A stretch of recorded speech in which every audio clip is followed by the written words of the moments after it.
Our next writer and poet is Fungi Gora, who has gone on to SF State and is probably almost graduating from SF State from Berkeley City College. Awesome. Come on up.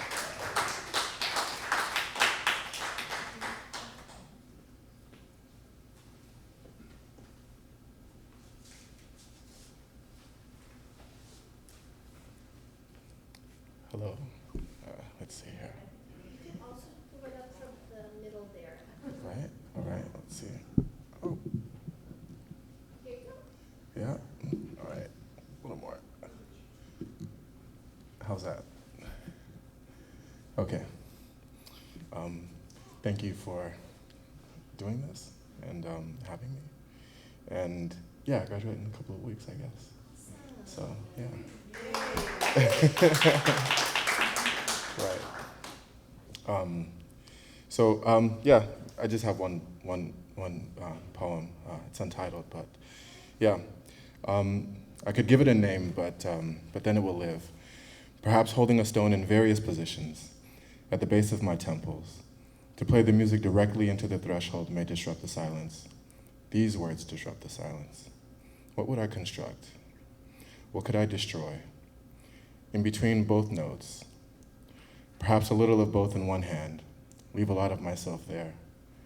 Before a bowing match with the moon, before myself, I could remember to preserve my ears. I took them off a while ago and lost them from myself. By a single blade of grass pressing itself through freedom, from the collective. Help me string together a complex thought, please. What would it feel like to be eaten alive, from the inside out? The janitor comes out one last time, the lights point past her frame, in the threshold, and if I remember correctly, all of the paper cardboard cutouts had green eyes. Tomorrow they'll be molded into something else, as their king. She spoke into a reflection of an upright beast with an empty teacup. Go back to sleep, she says. We spent our money in italics the rest of the afternoon. A language I'm not privy to, but I can dance to any drum beat. Feeling my way around me, but from very, very far away. It turns out that we're made of some very old stuff, and I'm trying not to break any of it in the process of breaking all of it. A common severity that we communicate in long blinks, even slower. What was the soil trying to say in one flower? With the whole temple watching, applying pressure on familiar shapes until they learn the language of this new world they've been introduced to. And the sheep begin to count for me. I tell them not to eat the crumbs along the way so I could find myself in the morning. Stand on them and see how far you've been, they say wobbly.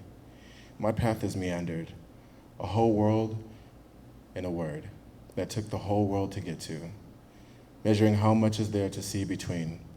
In a million years in a gallery of the most beautiful disaster on a blank piece of paper, in a building with tools and water only. So we built a stage out of the ceiling and walls. This was the weekend before I began eating ice cream with my bare hands. At night, all corners find their kind. Some with a bluebird in the middle of an intersection. And this is where we relied on punctuation, repeating ourselves in different degrees of silences. I forgot what it was called, but I'd never seen a broken beak before. It could be called anything. Who am I to give it a name?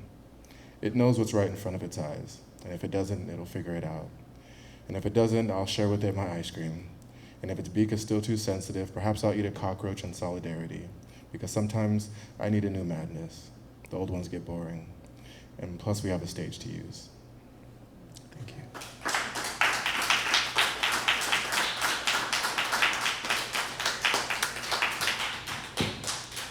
Congratulations to Fungi.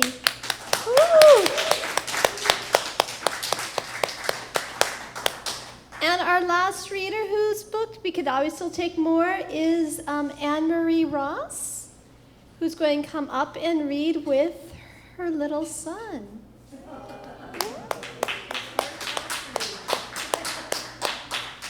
Okay, Lisa's going to get charged with little son, but Milvia Street now has children. Okay. So, I'm going to read a poem about, I don't know, the end of Britpop.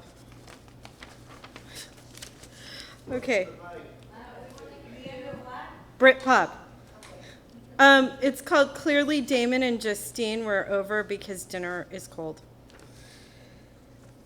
Alone outside a converted restaurant, shades down, sounds of a borrowed Union Jack rumbling in the Santa Monica night.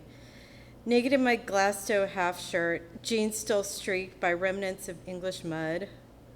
Enter 2 $5 rum and cokes, and I'm ready. I was never as cool as Kim Deal. I stripped myself of a name, a ghost.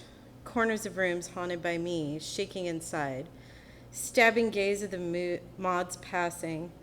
On cherry Vespas, kids from Bakersfield trying the lilts of X6 in Liverpool. Like me trying to lift my ample chest into a Paul Sherman polo and saunter in it like Damon Albarn. An Englishman with no sign of his chest or proper fillings. And it's Ben Sherman. I don't know what I was thinking. Both break apart if you brandish them too proudly. You appeared with the ocean of electroclash, unfolding their blonde tip asymmetrical mops to guitarless pings and pops, drowning in the drops of cool Britannia that kept us hydrated as we skated past the Disneyland construction, late for the Catatonia Soul West Coast rendition of Mulder and Scully. You'd never saved your allowance for Select magazine, stood at towers for days, eons, hope propping you up with your Diet Coke straw that you would meet the karma police on American soil. A flirtation easily pushed past memory. You found me, relaxed, not quite me, a Benson and Hedges as my dance partner.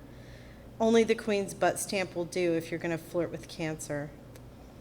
It was me, but not me, shaking bits to the hits. Head held high as summer triumph of the muddy field. Measuring twice, speaking once, make the branch sturdy, I walk across. We touch, to the crazy beat of an empty, gramless blur. You do not feel hollow as the can is crushed. Everyone knows when music is having an emergency except you. If I named you, your name would be let down. I'm too ambitious, you say, for a woman. It's an odd thing to declare after 2 sentences about what I do while I'm trying to dance. You'd send Kim Deal away from her guitar to warm you a sensible meal. You make sure I know that you imagine Kim filing her nails before her husband opens the garage door. He must think the polish running smooth on her nails is magic. A fairy tale isn't in real time. You're such a letdown. The light vacillates from the disco ball, shining to hippie pink flowers. We aren't sure which we are yet. The clock on the wall clicks for you, but it's 11:59. Justine and Damon left their crowns in the good mixer toilets. I sleep sounding, knowing Kim Deal's manicure has to have chips. Recorded riffs filling the floor in Highbury Satellite. Needing only her Boston accent, she still plays the guitar.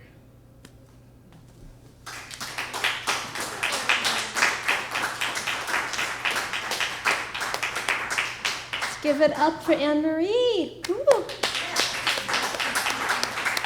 Anybody else? Noelle, do you want to come on up? No?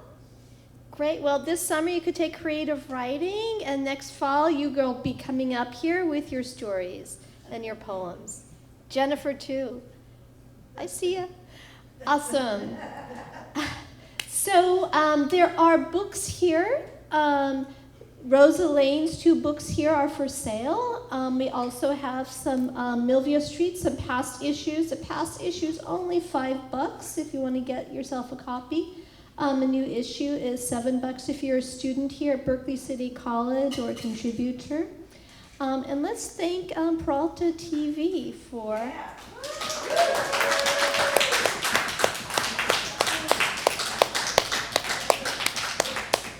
disseminating our words.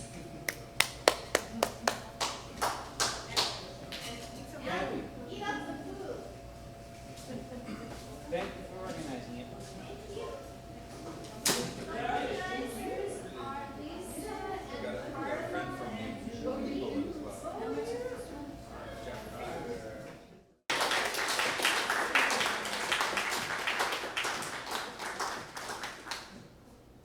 Let's give it up for Diana. Woo! And now for Rosa Lane. Rosa Lane, as I said, she came to us with a lot that she had done a long time ago, doing poetry, doing an MFA at Sarah Lawrence in the 80s, and then becoming a fabulous architect. And then coming back to poetry here at Berkeley City College. So it was my pleasure to have her in the first class, the very first class I ever taught of poetry. Whenever I was lost and didn't know how to answer a student, I said, with a very wise teacherly look, what do you all think? And of course, Rosa would have something fabulous to say. I really thank Rosa for being, just being in our classes, for adding so much for the community, and using the space to heal, to write, to become the poet she is today. So she has 2 books that came out. First was To Learn North, and this came out of 16 Rivers Press, which is a cooperative press, and it has won a wonderful Indie Excellent Book Award.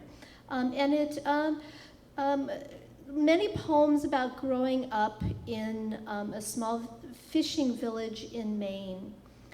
Her second book that just came out a few months ago, Shuto's Chalk, also goes into that same fishing village, but it even more goes into what it's like to grow up knowing that you and your desires are not going to be accepted by your community, and growing up and having a wonderful teacher. The name of Shuto is a teacher who helped her become herself. Rosa Lane, let's, no further ado, let's just welcome her.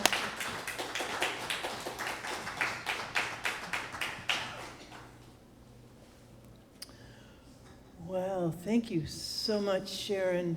What an honor to be here and celebrate the Milvia Street Journal. If it hadn't been for Sharon and Milvia Street Journal, these books would not have happened. I call Sharon my poetry angel. After 23 years of architecture and boot camp architecture, I think I wrote one tiny little poem in 23 years. And I wrote my first one in Sharon's class. So thank you, Sharon. Thank you, Milvia Street Journal. And it's a wonderful journal. I just love it. And looking at the latest, oh my gosh, unbelievable work.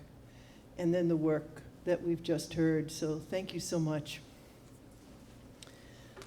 I'm going to read a couple of poems from Tiller North.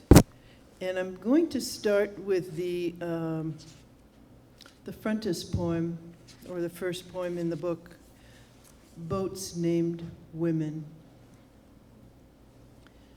Fishermen call them women, Christina, Beulah, and the Marie L., chained to a piece of granite dropped into the cove, gutted hulls of wives, daughters, granddaughters, float their curves, squint painted trims through a foreground of dense fog, pull lips against moorings of weather, Sprocket, Chummy, Red Bickford, Tinker, and my father haul around Thumbcap Island, their love wrapped in newspaper, brought home and laid on the washboard. My father's feelings are simple, hover over fillets, gather hunger beside the knife. At 2 a.m, she opens her blouse, lays a sharp edge at the side of her breast. Here, if that's all you want, take it. Yeah. Thank you. June Bugs speaks about a moment before I was born. Electricity buzzes the yellow bulb in Maine's humid heat. June bugs bomb the porch light with spiny legs, date-colored and oversized. Spring peepers pin the night, pitch a universe in my mother's kitchen, except I have not yet occurred to her. She is 16 and I will be hers in less than a year.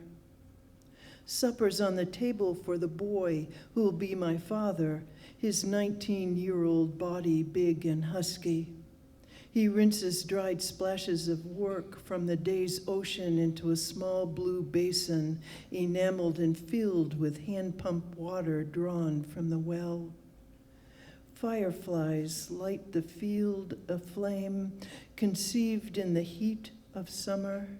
I appear a small spark of night, planted in the deep crevice between them.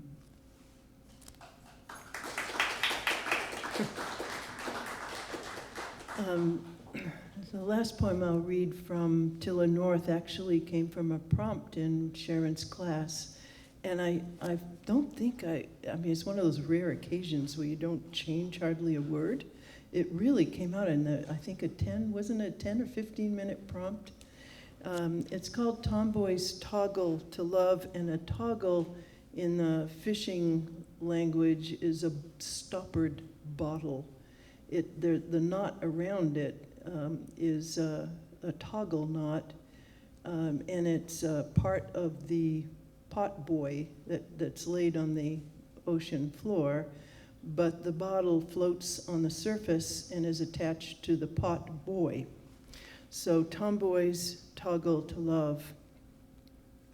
I was held hostage by a tribe not mine, age 7, alien. I knew this then exactly as I know it now. I set the amber bottle afloat in the North Atlantic, where I slipped my message, find me, if you are a woman, I love you. I sang my transistor's dial set to Sinatra, the only call to love I knew, transmitted from the cove's edge. All that summer I listened for return airwaves, Morse codes of arrival, any one of you to come ashore. Instead, my mother's WGAN radio dominated the broadcast, blasted from her Protestant window, overlooking my whole irredeemable, irrevocable life.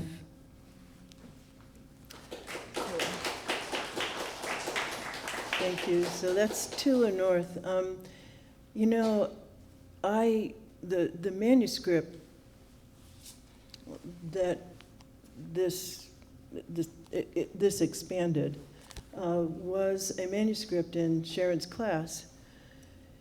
And 16 Rivers is a local press, and I couldn't speak highly enough of it with your experience with Milvia Street Journal to join. You spend 3 years with a collective.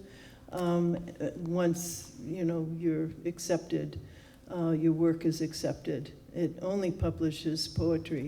So I couldn't speak highly enough of it in terms of it being, a local possibility for your manuscripts. So, Shuto's chalk. Yes, Shuto was a high school English teacher who taught Shakespeare and French. I was a freshman in high school, and I had never heard of Shakespeare, being a little isolated fishing village on the coast of Maine. And she introduced me to Twelfth Night as one of the first Shakespearean plays. And the way that we learned Shakespeare was to actually enact the play. Twelfth Night is a play where based on Bandello's tale that was a few centuries before. Shakespeare kind of stole it from Bandello. And I'm going to read Bandello's tale here shortly, which is a letter to Shakespeare. But Twelfth Night is based on the narrative of a set of twins, Sebastian and Viola, who have lost their father. He has died. They have set forth in a ship. The ship or boat capsizes. Sebastian is lost. Viola is found by a sea captain who finds her and is aghast that she's a girl or a young woman who doesn't have any male companion. So they concoct that the only way she can survive is to dress like a man. And she does, and she becomes a suitor to a countess whose name is Olivia. Olivia, not knowing she is a female dressed in male clothing, of course, falls in love with her. And so I had to enact this. I was given the role of Cesario, which was Viola's male name, and my then secret girlfriend was assigned Olivia. So there we were enacting this whole play at a time when being gay was illegal. So this was quite frightening. So I'm going to start with my letter to Shakespeare, thanking him for Bendello's tale. And it begins with a quote from Viola speaking to the captain who has just found her. Bendello's tale to William Shakespeare. Conceal me what I am and be my aid, for such disguise as haply shall become the form of my intent. Viola, Twelfth Night. Wild sea bending, I clung to a timber of light near 15, transitioning to twin, first disguised as water, shaped by unrelenting land, eddying a set of stars in April, and second, found by my father, your captain. Thank you for him. He spotted me wandering an arc of sand in a small native inlet. He filled my young mother with salt, her hair tinseled stars, the same ones that make me of April. Your 12th night saved my life, retold from Bendello's tale. Almost 4 centuries later, I survived the wreck, swam ashore. I was born Cesario, and Olivia, in my case, the preacher's daughter, and thank you also for her. In secret, she made me out in boy's clothing, as happily I became the intent of my disguise, as you wagered, her mouth a bell, her tongue sliding a groove of snow, my body sounding its casted die, the die I first lived.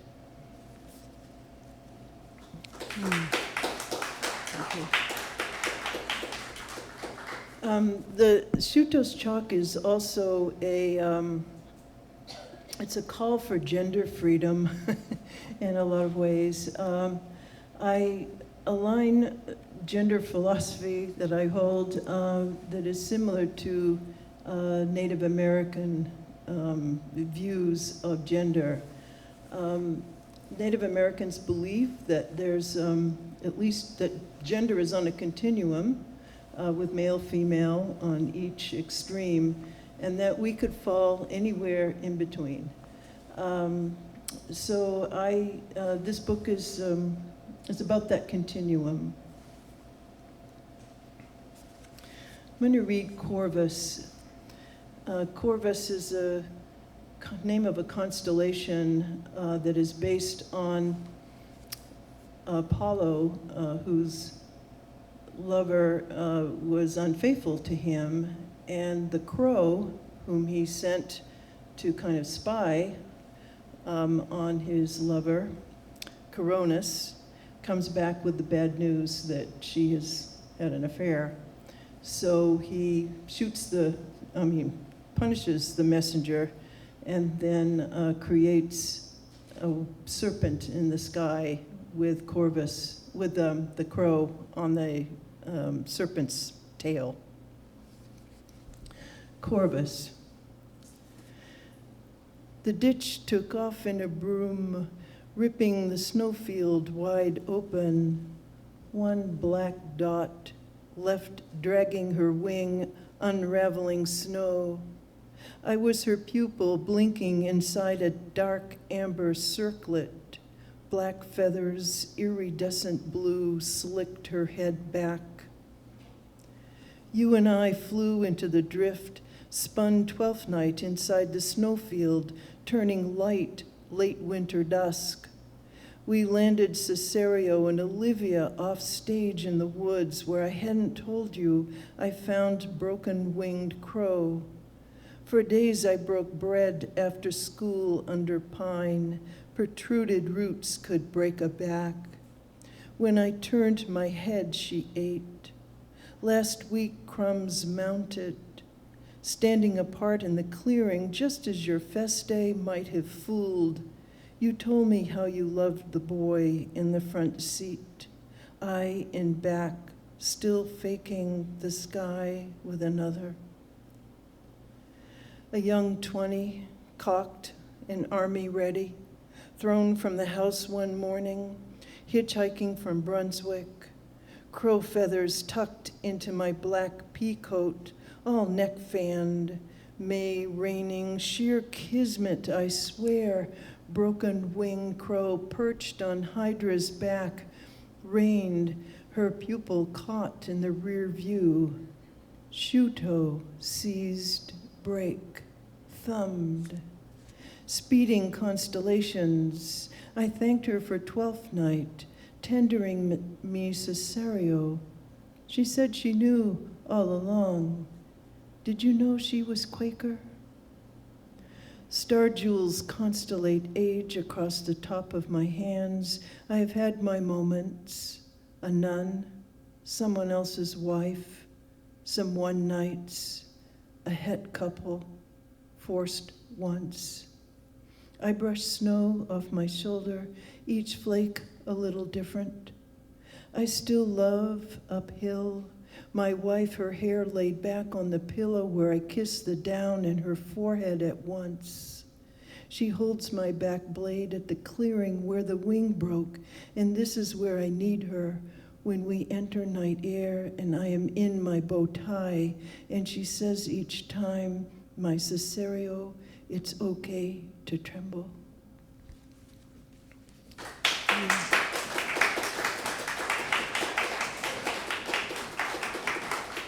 Thank you. How are we doing on time? Can I read a couple of three more? Okay. Okay. Are we doing okay? Am I coming through okay? Okay. Okay. Okay, awesome. The second section in Shuto's chalk includes a series of scenes on Essie May. I've called it my Essie May series, and the section is called Essie May Mise en Scène, which in French means a story in the setting itself, in the scene itself, or the stage setting.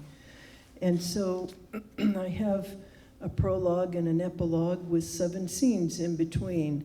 So I'd like to read a couple scenes and the epilogue.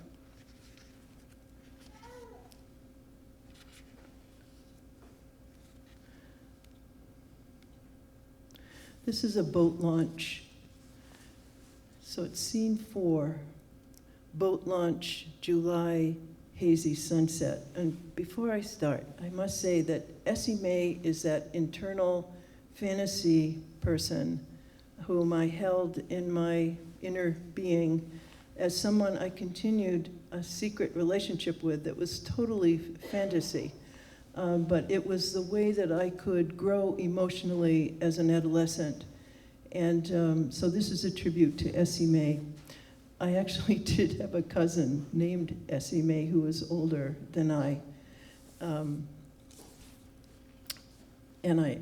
And she actually did have an affair with my uncle. And he appears, but not by his real name.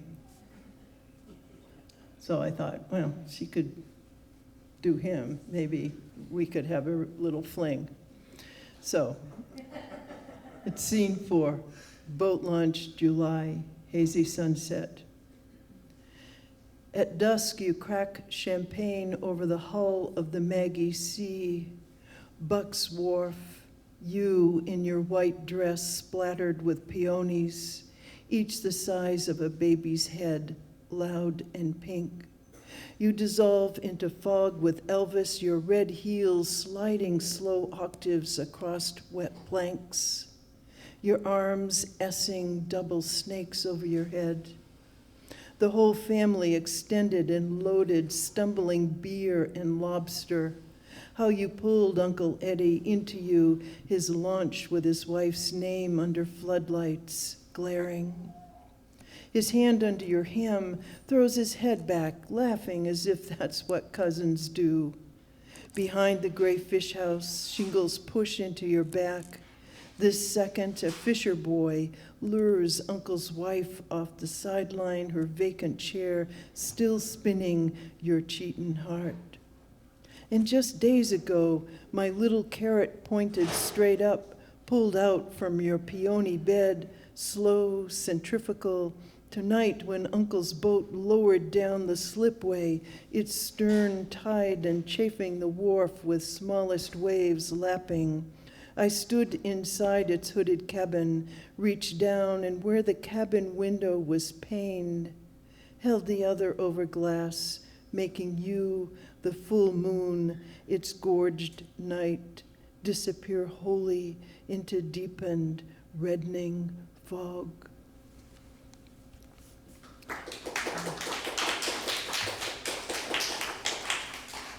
Scene 5, Fish House, Summer Night.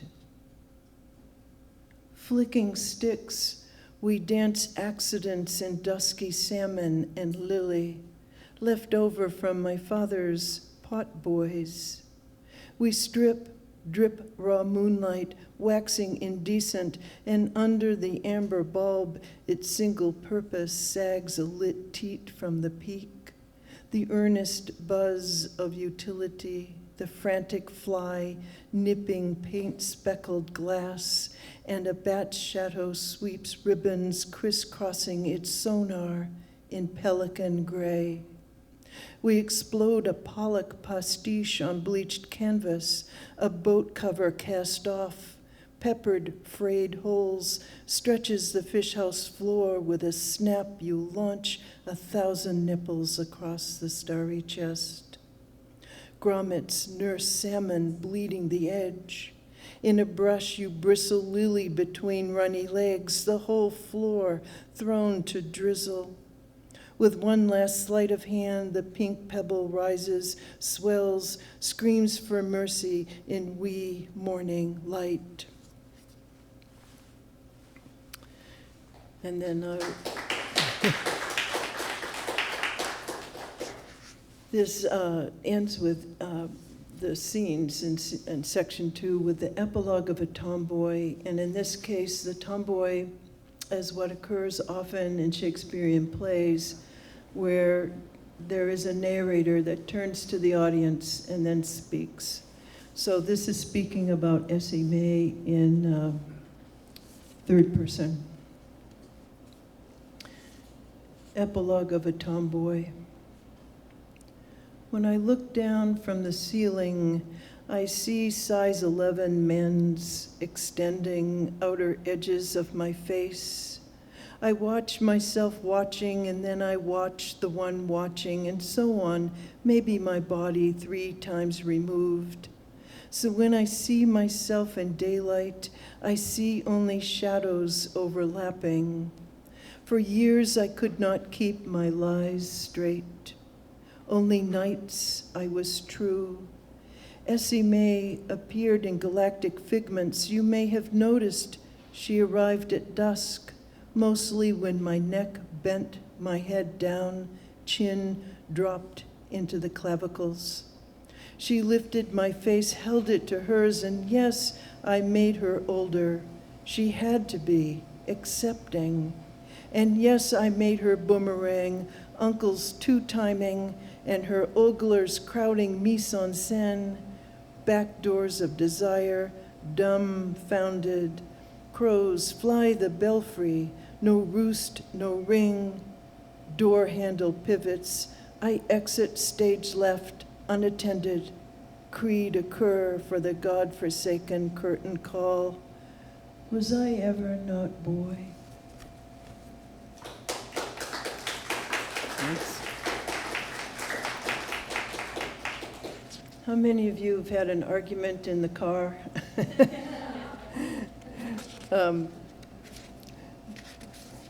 This is about one. It's called Down I-5. This is coming down from Oregon, down through the Cascades.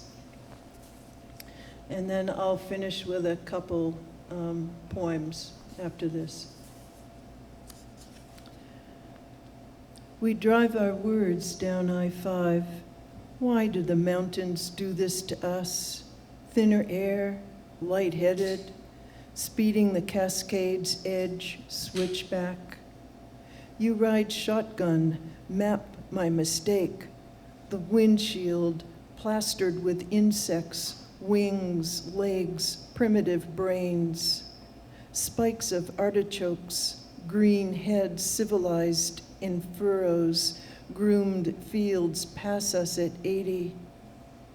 Draining every drop of light, our headlights drill 2 holes to San Francisco. The moon wanes to a fingernail, bright at the perimeter of its dark sphere, suspended. I have forgotten why we fought. A flock of birds dematerialize as they tilt in concert, appear and reappear over the bay. Tamalpais raises her warm breast, the western shore looks for wreckage, and the gulls peck and peck and peck at every goddamn little thing. Thank you.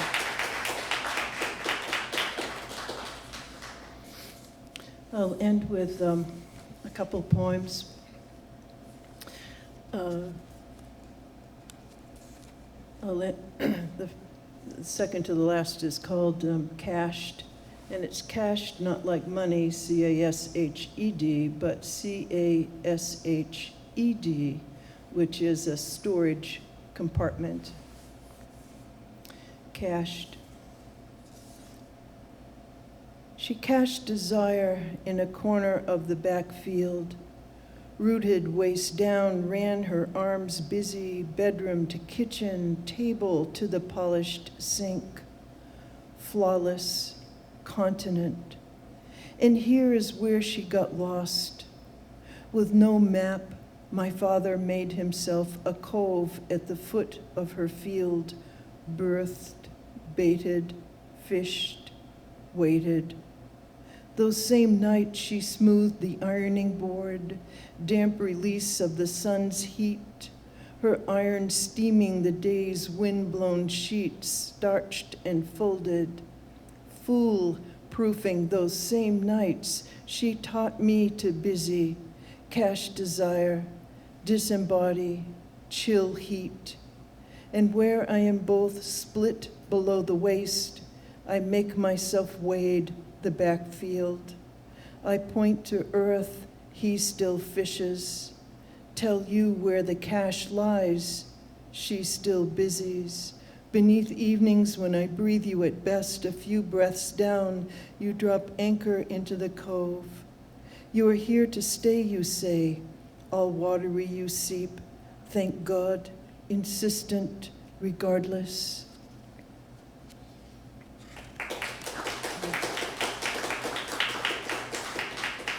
And I'll finish with the poem Marriage, written to the one who stayed, insistent, regardless, for Catherine.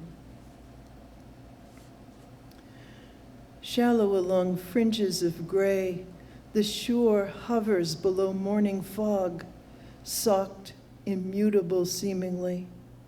Will the edge ever lift?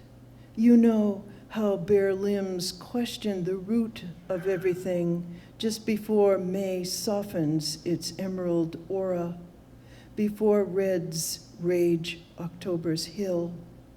I hold you over time in all your colors becoming, And what others often slip away from or take leave by detour, I hold you. As for that desert within a desert, when the valley cactus raises her dry arms at the axials where the orioles protrude their woolly chins, their bristled spines, I give you succulent magenta from the floral tube. I store quench in my trunk, and this I vow for both of us, you, my most tender-rooted thirst. Thank you so much. Thank you.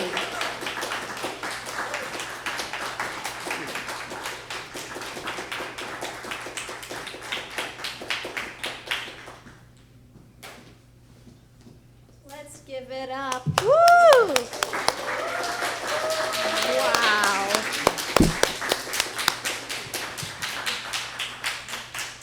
Wow.